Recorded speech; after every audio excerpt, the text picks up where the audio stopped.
There you go. That's it. That's the medal. The ING New York City Marathon 2011.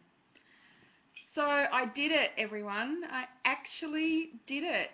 Despite everything, despite it all. I recorded so many videos along the way and I just never posted any of them because I just I just didn't know whether I was going to make it. And I love happy endings. I'm all for the happy endings. And when I didn't know whether I could deliver a happy ending, I kind of just didn't want to lead you down the garden path.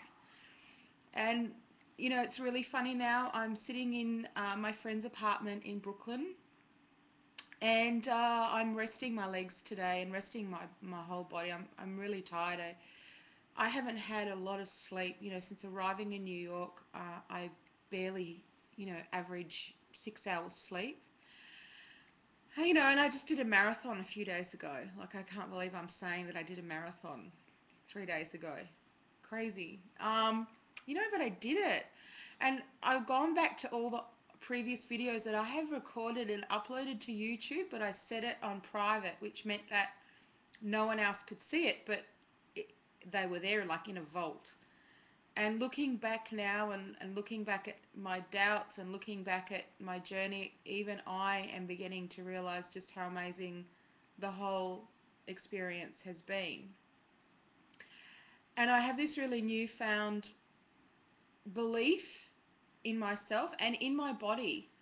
I'd lost a lot of faith in my body and probably started when I was diagnosed with well, the name changes, but at the time I was told I'd gone through a premature menopause, and then that changed to premature ovarian failure. Now there's a new name for it. I was 29 when that happened. And, my ovaries just weren't functioning. And I was like, why? Why are you not working? What is going on? And then that led to a lot of weight gain, and then I had issues with weight management, and then that led to like an addiction to food, and then I had issues where I was using food to abuse myself. And some people have gambling addictions, and they use that as a form of self-abuse. Some people have alcohol, drugs. There's all sorts of addictions, addictions to sex or whatever. And an addiction really is just a way that you abuse yourself. So you have this moment of this high and this incredible amazing feelings of endorphins or whatever they are running through your body. It feels amazing, but then seconds later in comes the abuse of how disgusted you are in yourself and everything. So this really bad relationship, has been going on for a number of years, and that's also made it very difficult to manage.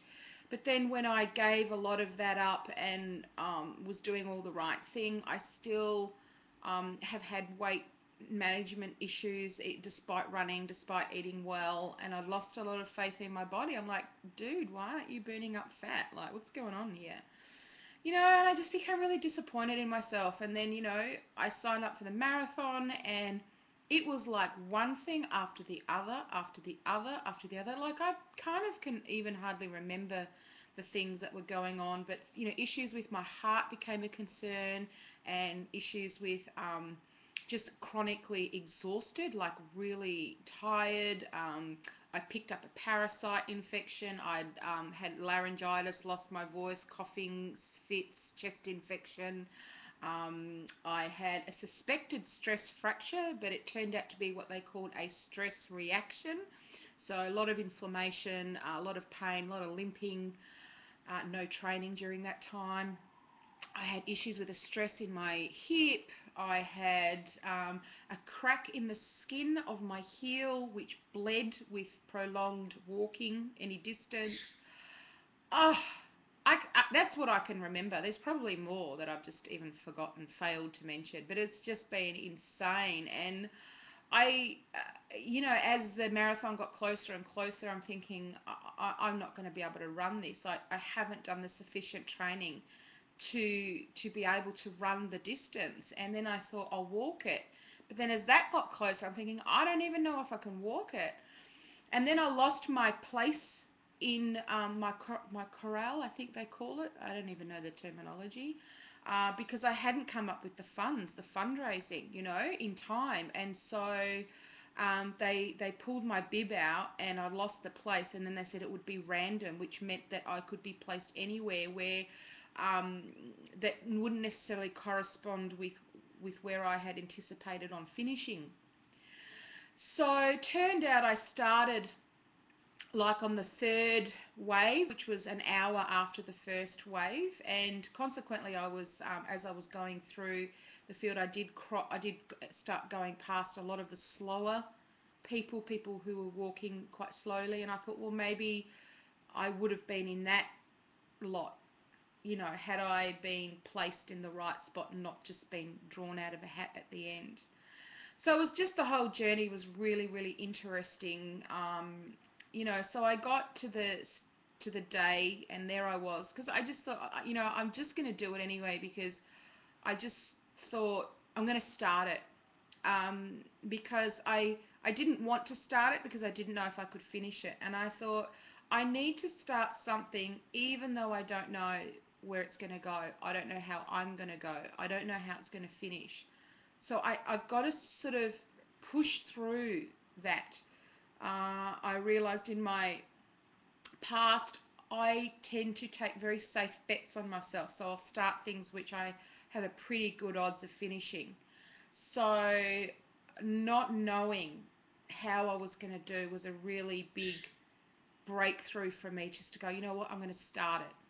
The next big breakthrough was asking for money for the pledge. I have a very strange relationship with money. I don't like asking for money. I don't like talking about money. I don't like charging for my services. I like to give everything away for free.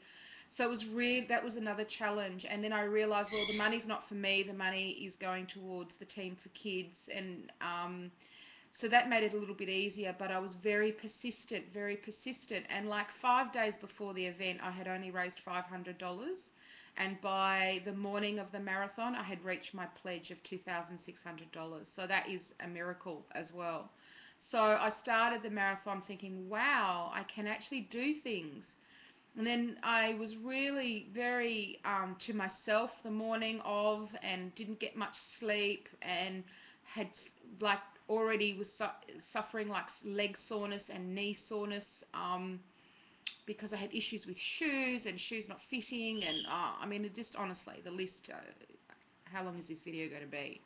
So I ended up buying a pair of shoes on the Tuesday, and I ran in those shoes on the Sunday. And they were a minimalist type of shoe, which I had been training in my Vibram 5 fingers, which are like the little sock type, the 5 compartments. But my little toe's kind of like this, and so in a constrained compartment, I was kind of running like this, and that was okay for 5 or 10 kilometers, but anything past that, it kind of destroyed my feet. So I found these pair of shoes, Merrell's, and I was able to, run like, basically stretch my feet out, and they were a minimalist style, which I had done most of my training in, but then you've got to understand that I hadn't really done a lot of training in the last 6 weeks leading up to the marathon for my injuries and a lot of other reasons, and being unwell and bedridden and all sorts of stuff. It was ridiculous. So back to the marathon morning. So there I am, in my new shoes and in my kit, and just feeling, I don't know what I'm doing here, but I'm just going to start it, and that's how I go, and one foot in front of the other, and just see how I go, and be here for the experience, and just be really proud that I've got this far. And so I did, bang, the cannon went off, and I did the first mile, and I was over there in that famous bridge, which are in all the photos of the marathon, and there I was in a sea of people, and I did my first mile, and I was still on the bridge. It's a big bridge, and I thought to myself, I'm in the New York Marathon. I've got to at least run 1 mile. Come on, I've got to do that. Let's just do it nice and easy, nice, light, easy pace, something that I can just sustain. So I did it. And then After the first mile, the marker, I walked another mile. And I thought, well, that felt pretty good. Maybe I'll run the following mile when I get there. So then I ran that mile.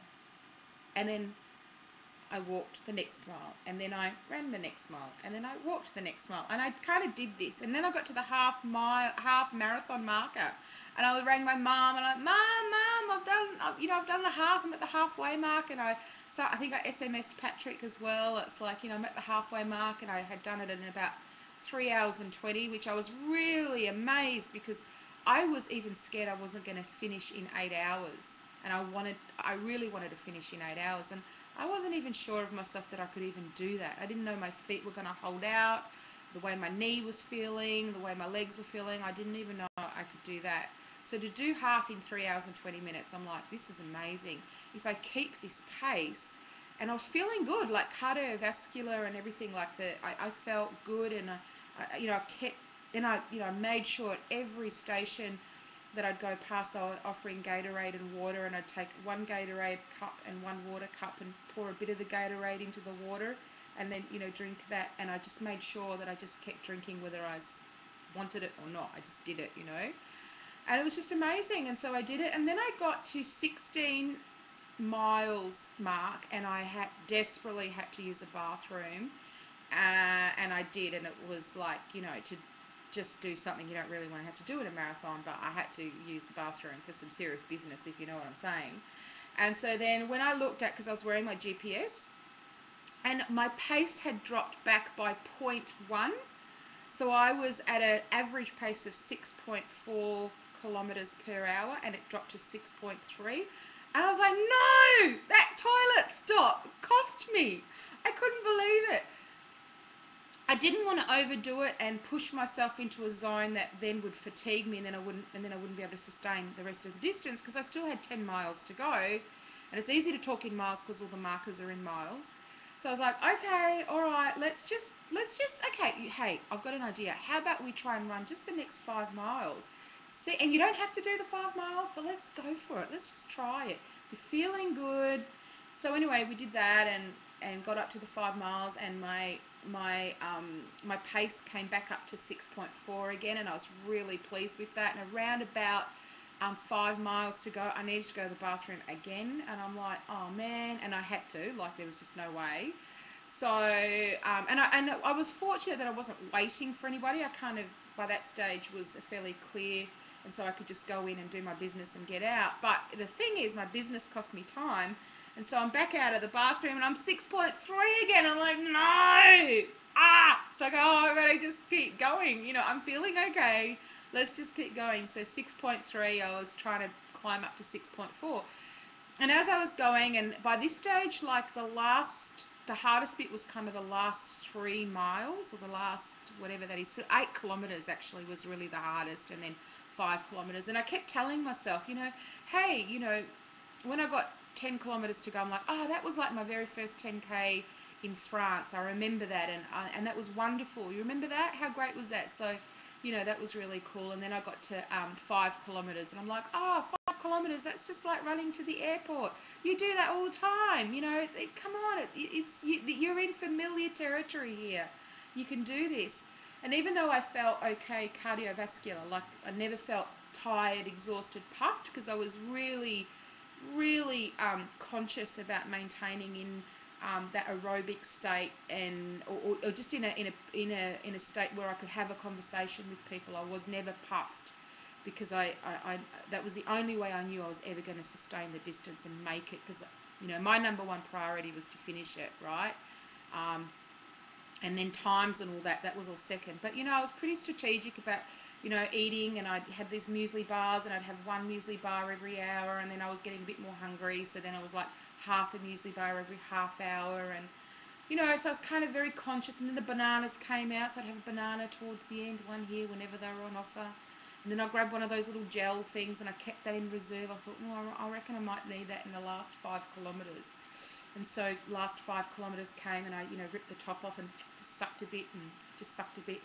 And by this stage, it's a really sort of steady incline up alongside Central Park, and it goes on and on and on, and it's just an incline. And by this stage, I was just focused of just keeping my rhythm, keeping my rhythm, keeping my rhythm, keeping my rhythm. And people were cheering and people were amazing. And then I got to the point where, you know, I had reached the 26-mile mark and I only had 0.2 miles to go. And then you see the screen, and I saw myself on the screen, and I turned the corner. And like I realized that there was a chance for me to get under 6 hours and 50 minutes, like I was going to be on the edge. And I realized that in the last few kilometers, so I sort of started to pick up my pace. So I was really happy I had that gel. And then the last, you know, it said 500 yards, 400, 3, 200, and then you could see the finish line. And I was sprinting as hard as I could, like I was running, and I had no more pain. I didn't feel the pain in my legs or the pain in my knee. I didn't feel anything. I just ran. And then as I was seeing the finish line, my chin was doing this, and I was crying, and I could hardly breathe. And then I just crossed it. I crossed the finish line. And I stopped on my watch and it says 6.5, and I was like, oh, look, it doesn't matter. Like, you know, I know I was aiming for under 6.5, but I finished, you know. I mean, earlier that day I didn't even think I was going to finish it at all. Or else, you know, or if I did it in under 8, it would be great. And my God, I did it in 6.5.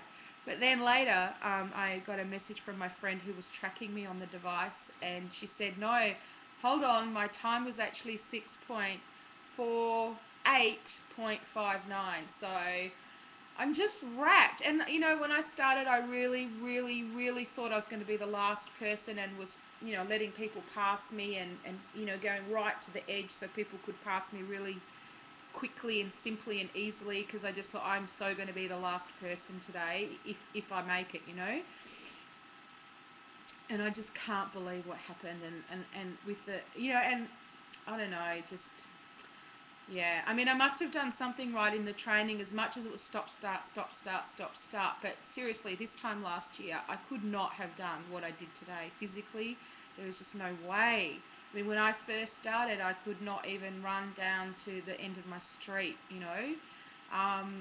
So in total, I looked now, like on the distance. So in total, I ran a total of 30 kilometres the day.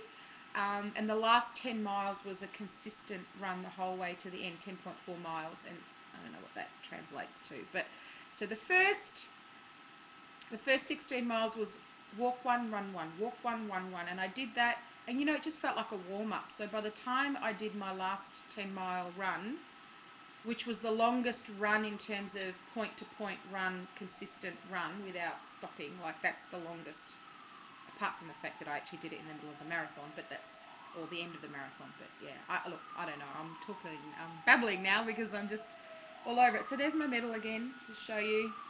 So excited, and I want to get it. There we are. Woo-hoo.